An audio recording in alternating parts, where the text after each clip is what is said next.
ang gawin po natin yung mga idol ay magpipitas po tayo ng labuyo. Ito po yung lalagyan natin. Kaya medyo mainit na, kaya simulan na natin yung pagpitas sa labuyo mga idol. Dito pa tayo dadaan papunta dun sa labuyo na pipitasin natin. Ito naman ay siling panigang mga idol. Ngayon ay Huwebes, kailangan tayo mag-advance kasi napakatagal po pitasin yung siling labuyo, kaya ganito po yung ginagawa natin. Yan. So medyo kunti na lang ang bunga ng siling labuyo mga idol. Yun ang mga idol, yung pong pipitasin natin. Ito kasing area na to ay malapit lang sa aking bahay yan, kaya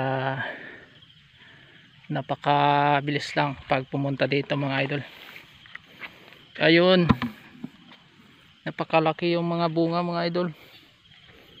Yung pipitasin natin dito na, ito.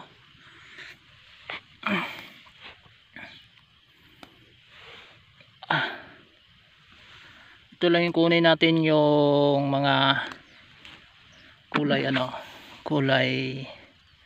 yung hinog mga idol. Hinog lang yung kunin natin dito. Ganito magpitas ng labuyo, kailangan hinog lang talaga kunin. Hindi siya katulad sa panigang na, yung panigang na naman ay kadalasan kapag marami ng supply mga idol ay hindi po pwede yung mga hinog. Kailangan ay ano lang, yung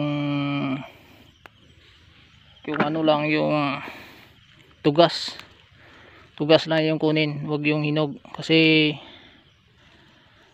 hindi tatagal sa market kapag hinog yung natin bibenta natin. Kaya hindi applicable sa siling panigang ang pagpipitas ng hinog. Kaya dito naman sa labuyo ay kailangan hinog katulad nito. Yan. Pero yung mga iba, yung medyo itim ng color niya, meaning malapit na siyang mahinog, pwede na din, dalhin natin. Ayan na, pipitas natin.